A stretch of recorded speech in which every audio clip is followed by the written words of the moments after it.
হ্যাঁ, সর্বশেষ আমরা ডাকসু নির্বাচনের আগে যে ডাকসুর এবং হল সংসদের যে গঠনতন্ত্র সেটা সংস্কারের জন্য একটা বিস্তারিত প্রস্তাবনা প্রশাসনের নিকট দিয়েছিলাম।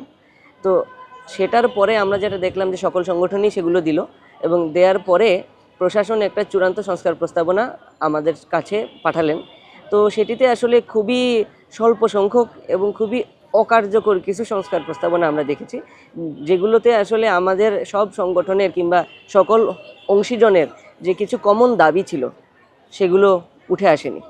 তো সেই প্রেক্ষিতে আমরা আসলে মানে বারবারই প্রশাসনের সাথে আবার কথা বলার চেষ্টা করছি এবং এই বিষয়ে সংলাপ আসলে চলমান। এবং সর্বশেষ যেসব ঘটনা, বিশেষ করে চারুকলায় অগ্নিকাণ্ডের যে ঘটনা, অগ্নিকাণ্ড না, এটা আসলে অগ্নিসংযোগের মানে ঘটনাই, যেটা হলো যে ছাত্রলীগের কিছু কর্মী একসাথে মিলে চারুকলার ভিতরে ঢুকে একটি মোটিভে আগুন দিয়ে গিয়েছে।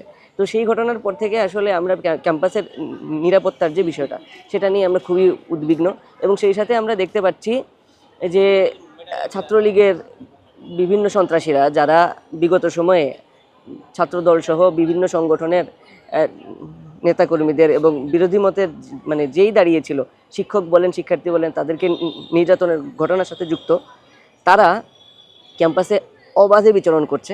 তাদের বিরুদ্ধে কোনো মামলাও হয়নি, তেমনি কোনো প্রশাসনিক ব্যবস্থাও নেওয়া হয়নি। ওয়ালটন আবারও মিলিনিয়ার অফারে ওয়ালটন ফ্রিজ কিনে আপনিও হয়ে যেতে পারেন মিলিয়নিয়ার।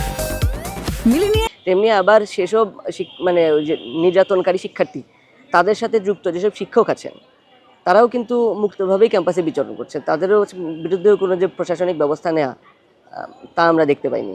তো সেই বিষয়ে আমরা আসলে বিগত এই কয়েকদিন আগে একটি স্মারকলিপি দেওয়ার জন্য মাননীয় উপাচার্য মহোদয়ের কার্যালয়ে গিয়েছিলাম, কিন্তু তাকে আমরা পাইনি। তো সেখানে আমাদের একটা বৈঠক হওয়ার কথা ছিল, কিন্তু যেহেতু তিনি নাই, তো সেই বৈঠকটি আর মানে বিস্তারিতভাবে হয়নি। পরবর্তীকালে আরও আলোচনার বিভিন্ন চেষ্টা আসলে চলছে।